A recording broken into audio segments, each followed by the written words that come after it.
Bonjour Michel Delorgerie. Bonjour. Vous êtes médecin, expert international en épidémiologie et physiologie et chercheur au CNRS. Donc vous venez de publier une série d'ouvrages sur la vaccination aux éditions Chariot d'Or. 6 volumes sont parus et il y en aura 10 au total.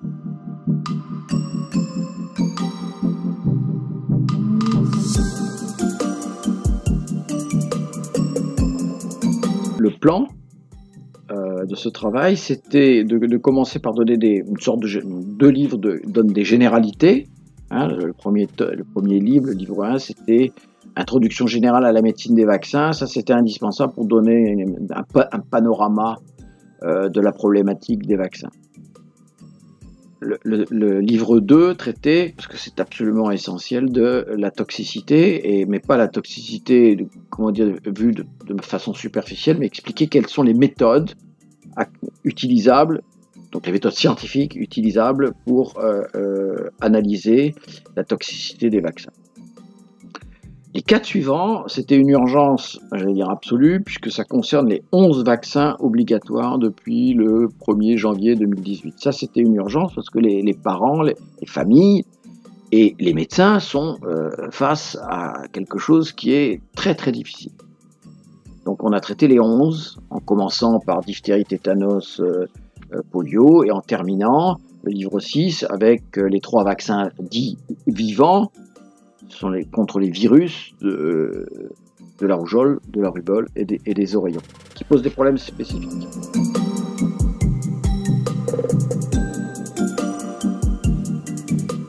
Alors, la cible, si je puis dire, de ces livres, c'est deux catégories, on va dire comme ça, sont les familles, avant tout, c'est-à-dire vraiment essayer d'expliquer aux parents, aux grands-parents, comment se présente le problème de la vaccination, mais toutes ces familles ont des médecins, et donc il y a un dialogue permanent avec les médecins, et donc ces livres s'adressent aussi aux médecins.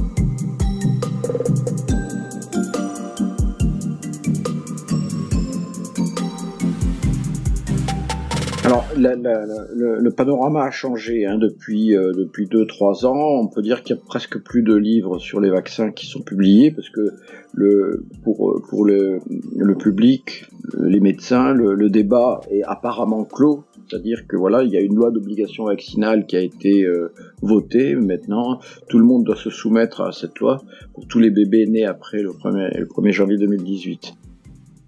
Alors, il est évident que quand on a des préjugés, qu'on soit trop pour la vaccination ou qu'on soit anti-vaccination, on vit dans des mondes de dogmatiques où l'absence évidente de données scientifiques conduit à des choses un petit peu délirantes. Donc et c'est des deux côtés, comme ça. Donc notre objectif vraiment, c'est de retrouver les données scientifiques solides disponibles. Il y en a pas beaucoup, il y en a pas toujours, mais au moins faire le bilan de ce que l'on sait sur une base scientifique solide, ce qui nécessite d'aller dans les archives, parce que les maladies infectieuses sont des maladies, j'allais dire, pour certaines d'entre elles, d'un autre siècle.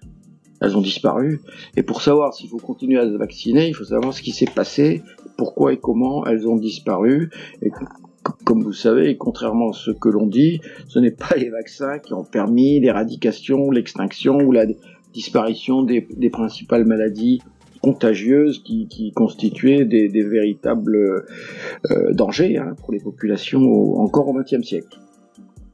Donc on va dire que cette collection se situe un peu à égale distance, mais au-dessus. On est vraiment allé chercher les données scientifiques solides, quand il y en a.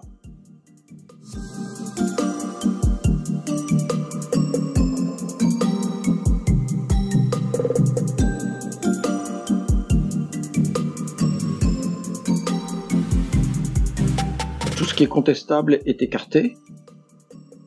Ce qui ne veut pas dire que ce qui est contesté est contestable. Parce que forcément, certaines données sont contestées par un camp ou contestées par l'autre, mais elles sont pas forcément contestables. Donc ça, c'est très très important de ne pas faire une sélection. Donc la seule sélection, c'est la qualité des études. Et d'ailleurs, quand on lit les livres, on se rend compte très vite que beaucoup d'études ont des problèmes méthodologiques. Il faut savoir ça, hein, c'est très très important que la méthode scientifique dans l'évaluation des produits de santé, elle s'élabore lentement au XXe siècle et elle devient mature uniquement à la fin du XXe siècle, on va dire dans les années 80. 80-90. Tout ce qui précède est, disons, contestable. En tout cas, il faut vraiment être professionnel pour aller voir qu'est-ce qui est prenable ou pas. Et il ne faut pas de préjugés. Il faut vraiment regarder les choses telles qu'elles ont été faites avec un œil moderne. Ça, c'est très important. Et malheureusement, les experts du gouvernement, les académiciens qu'on entend là et qui sont souvent des gens très favorables au vaccin, n'ont pas cette culture scientifique moderne. Et donc, ils disent des choses, quelquefois avec beaucoup de bonne foi, mais qui ne sont pas valables. Inversement, ceux qui sont contre les vaccins de manière un petit peu... on peut les comprendre, hein, c'est souvent des associations de victimes, qui s'estiment victimes des vaccins. Ce ne sont pas des scientifiques, ce sont rarement des médecins, et alors eux aussi, ils ont une démarche qui n'est pas scientifique. Vous voyez, et ça, il faut absolument s'extraire de ça. Quand vous écoutez des ministres, vous comprenez à la troisième phrase qu'ils ne savent pas de quoi ils parlent. Ils ne comprennent pas la médecine scientifique. Ils ne comprennent pas les méthodologies. C'est très important, hein, c'est la méthodologie. Et si on n'a pas pratiqué, vous voyez, c'est comme le ski nautique, on peut toujours parler, mais tant qu'on n'a pas skié, tant qu'on n'a pas pratiqué, on ne connaît pas les vraies difficultés. Et donc, on n'est pas capable d'évaluer la qualité des travaux qui ont été produits. Alors, vous me demandez la qualité. Oui, c'est évident qu'on a retenu que les publications d'études qui ont été conduites à leur époque, dans les meilleures conditions possibles, chacune à leur époque. Donc, très important, le retour dans les archives, il faut voir qu'est-ce qu'on savait, comment on procédait à l'époque. Et je pense que c'est souvent, dans les livres, je remonte à des études dans les années 20. Les vaccins contre la rougeole, par exemple, ont été testés aux États-Unis, dans des hôpitaux psychiatriques, etc. Dans les années 20, certains vaccins contre le pneumocoque, etc., ont été testés dans l'armée américaine au détour dans les années 70 à peu près. Les données qu'on a concernant le tétanos, ça date de la Seconde Guerre mondiale. Vous voyez, c'est donc évidemment scientifiquement très limité, mais pour autant, il ne faut pas le rejeter. Il faut regarder ce qu'il y a, ce qu'on essaye de faire dans les livres. On regarde vraiment ce qu'il y a, qu'est-ce qui est acceptable.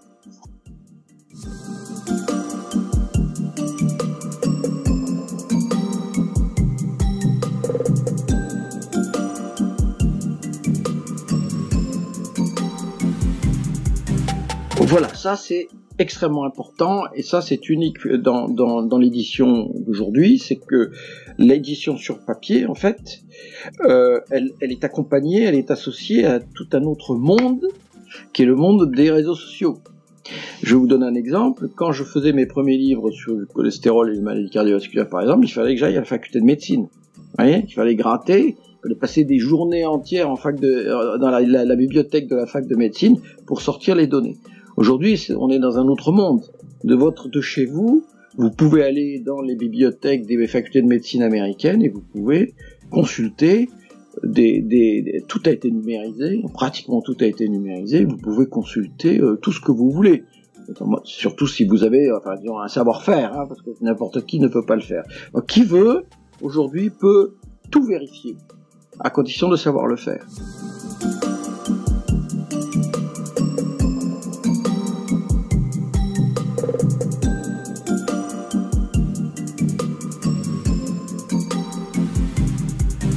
Il y a deux niveaux. Il y a le niveau, d'information qui est dirigé vers les familles, qui est d'une naïveté navrante, et les familles s'en rendent compte. Pratiquement, on informe les familles et les médecins de la même manière. C'est-à-dire, on ne donne pas de données solides, on se contente de répéter ce que certaines, on va dire, sociétés savantes, je mets des guillemets, hein, parce que dans ce domaine-là, on n'est pas très savant, ou l'OMS, qui est financé par les gouvernements et qui eux-mêmes ont des liens évidemment avec leurs industries. Vous voyez, l'indépendance est très, on va dire, questionnable. Et puis vous avez un autre niveau d'information possible, produit par des scientifiques. Et alors là, dans cette catégorie-là, vous avez ceux qui sont en lien avec l'industrie des vaccins. Ça ne veut pas dire qu'ils produisent que des données biaisées. Et puis vous avez ceux qui sont indépendants, complètement indépendants de l'industrie des vaccins. Et là, il n'y en a pas beaucoup.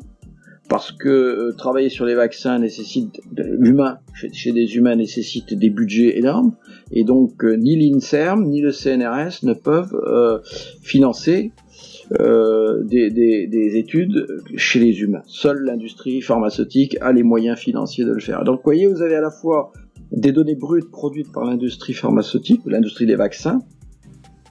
Ça ne veut pas dire que c'est forcément mauvais, mais ça doit être pris avec précaution. Et puis, vous avez les vrais scientifiques, indépendants, qui, eux, doivent se servir dans cette base de données-là. Et donc là, il faut faire très très attention. Évidemment, ceux qui sont indépendants, on ne les entend pas. Très difficile de s'exprimer. Et par contre, l'industrie pharmaceutique, l'industrie des vaccins a tous les moyens pour faire sa publicité, ce qui est normal. Ce sont des produits commerciaux, ils informent selon leurs intérêts et selon leurs objectifs commerciaux. Vous voyez, je répète, d'un côté, ce qui est servi par les gouvernements, par le ministère de la Santé, par les autorités sanitaires, etc., aux familles et aux médecins, et c'est très mauvais, c'est très naïf, vous voyez, c'est jamais documenté, hein, c'est des chiffres qu'on sert comme ça, mais on peut comprendre, hein, une mère de famille qui se demande si elle doit vacciner son bébé ou pas, vous n'allez pas lui mettre 12 études publiées dans le Lancet ou Science, vous voyez, et puis de l'autre côté, les scientifiques, alors là, ça c'est très très dur en ce moment, les indépendants, les non-indépendants, avec évidemment des conflits d'intérêts, voilà, et des conflits d'intérêts et des conflits entre eux, hein, c'est très très dur.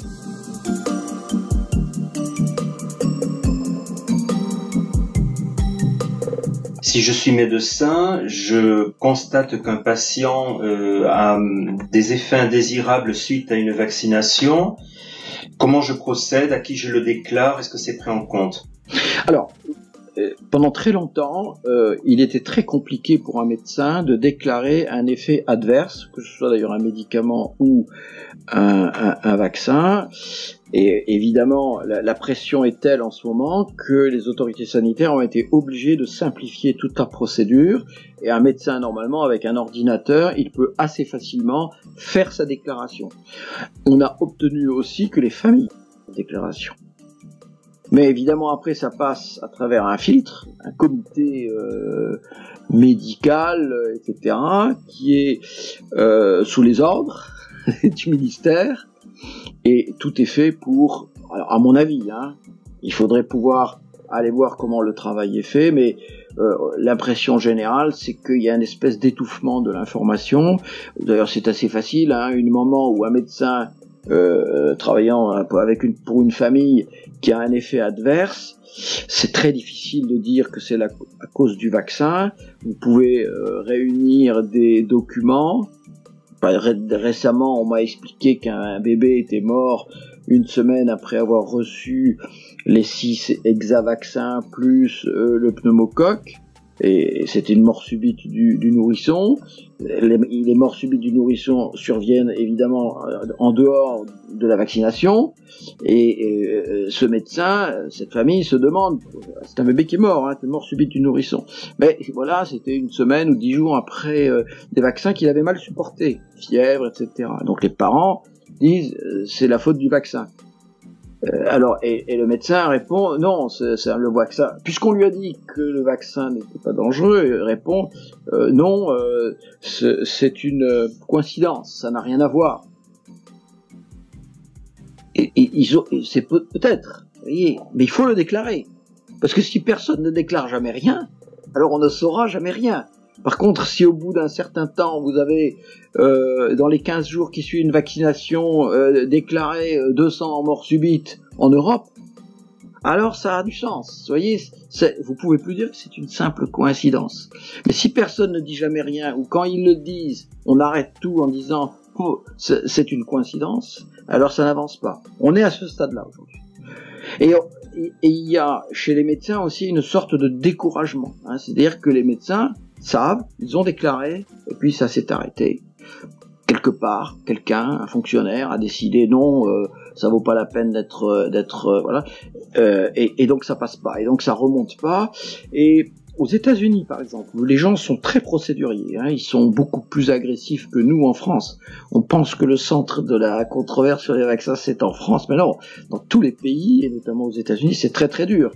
Un sénateur Kennedy aux États-Unis, qui est le leader des gens qui disent il faut arrêter de vacciner systématiquement nos bébés, c'est un sénateur. Je n'ai pas encore vu un sénateur français oser prendre le pavillon de la défense des nourrissons. Vous voyez ? Et donc, on en est aujourd'hui aux États-Unis, on considère, pays procédurier, que les effets adverses sont déclarés dans 1 à 10% des cas. Il y a 90% au moins, au minimum 90% des effets adverses qui ne sont pas déclarés.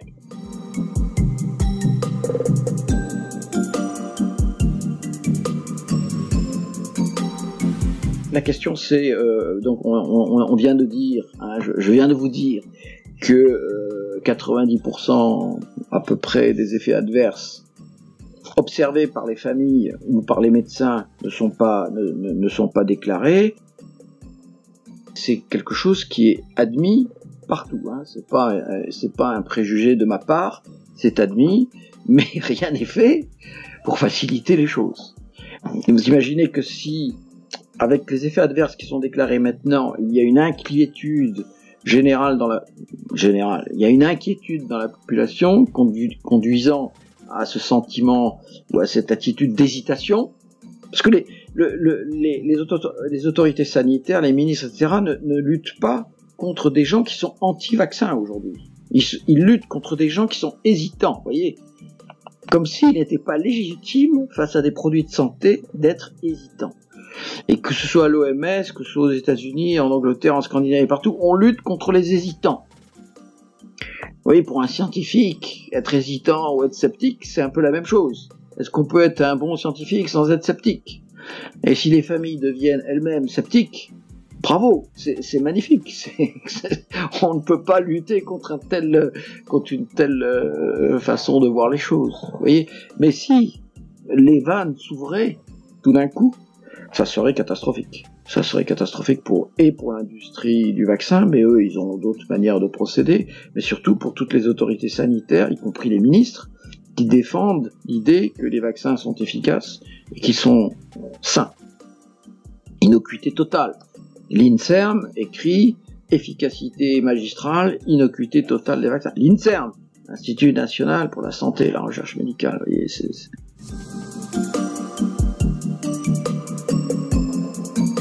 Quelle est la responsabilité de l'État et des instances de santé dans cette défiance ? La responsabilité de l'État, je ne sais pas. Les Français nous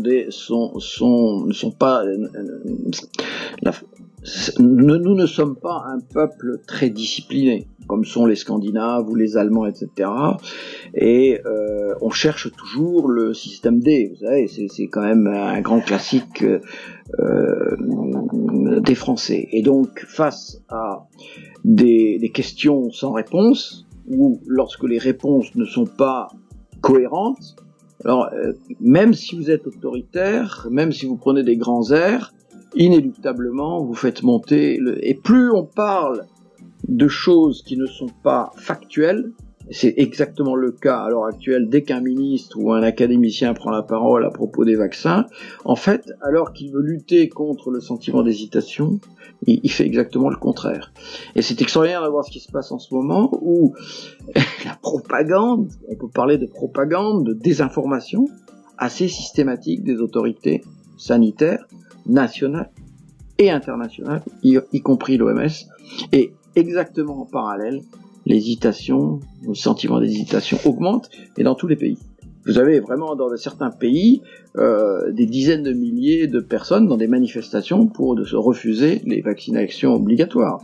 Vous avez en Italie par exemple, en Italie vous avez même des mairies qui ont décidé d'aller contre la loi votée par le Parlement italien en disant dans les écoles romaines, à Rome, vous n'aurez pas besoin de montrer le certificat de vaccination pour avoir droit à l'école.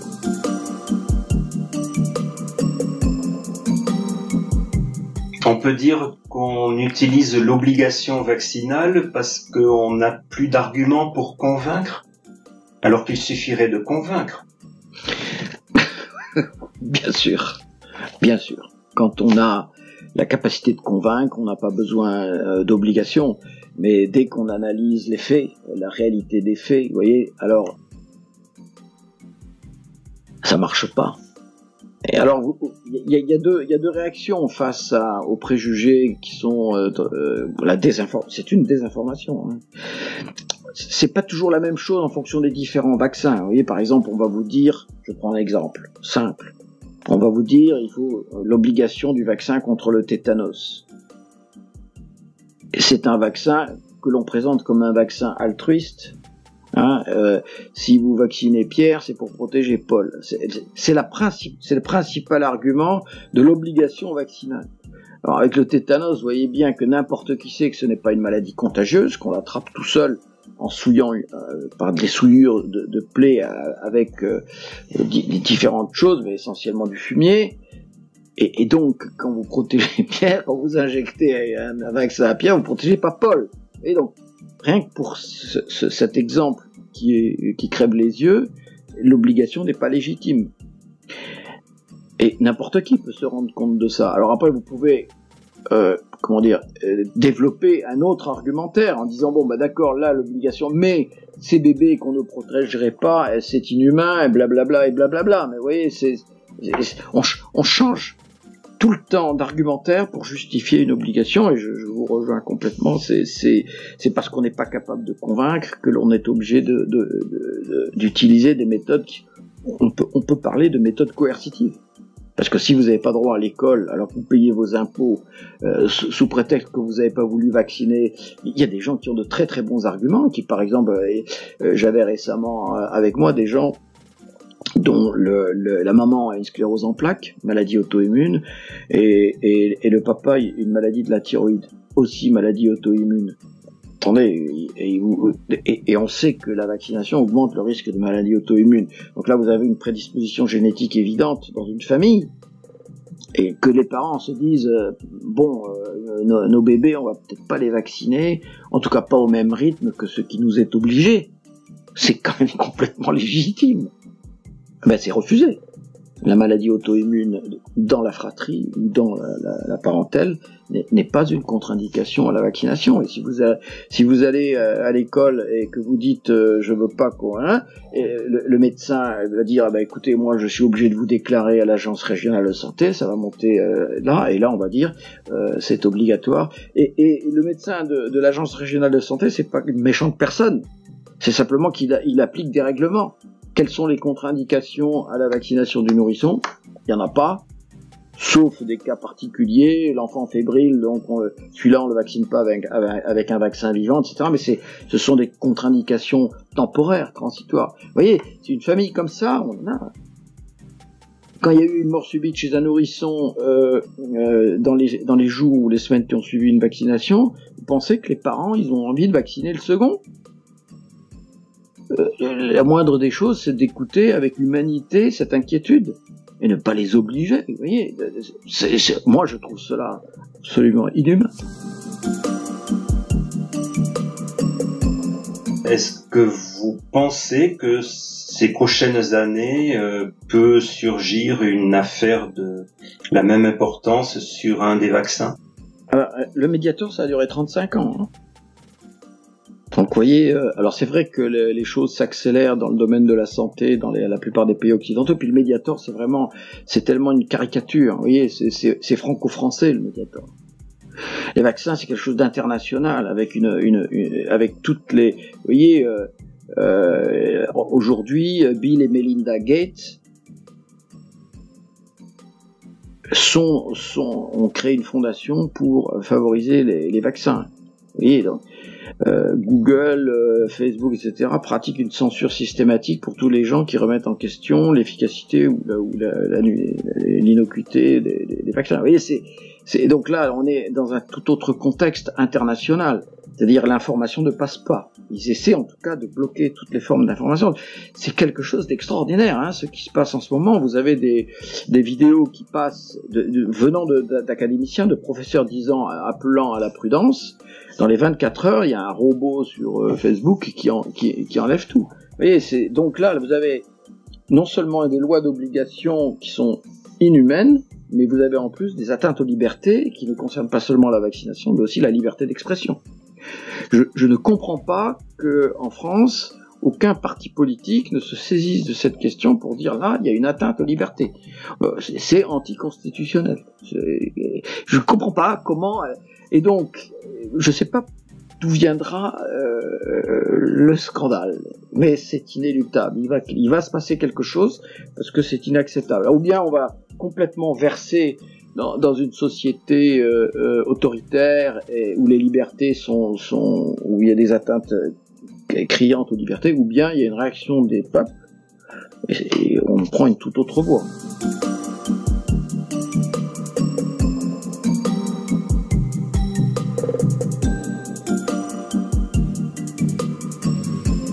Aujourd'hui, pour diffuser de l'information, donc, il y a les réseaux sociaux, mais les réseaux sociaux commencent à être attaqués. C'est-à-dire qu'il y a des robots, y compris venant subventionnés par le ministère, et dans tous les ministères, partout en Europe, aux États-Unis, pour empêcher la diffusion de l'information. C'est vrai qu'il y a des fake news sur les réseaux sociaux. On va pas dire le contraire, mais les pires fake news, elles viennent des autorités sanitaires et des gouvernements. Alors là, aujourd'hui, on est dans une phase où il est très difficile de diffuser une information objective. Et donc, dès que les gens essayent d'avoir une information, ils sont face à un mur. Voilà. Et même organiser une conférence devient difficile. Si par exemple une association a l'intention d'informer son public, un public déterminé, et demande la location d'une salle à une mairie, ça leur sera refusé.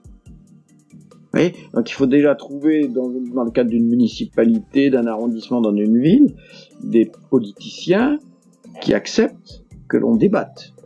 Or en ce moment, il y a un blocage. On ne veut pas débattre. Et donc, quand vous arrivez enfin à organiser un débat, la première chose à faire, c'est de corriger toutes les désinformations que les gens ont reçues. Ça prend beaucoup de temps, ça. Hein. C'est montrer les faits, montrer des graphiques, montrer des tableaux.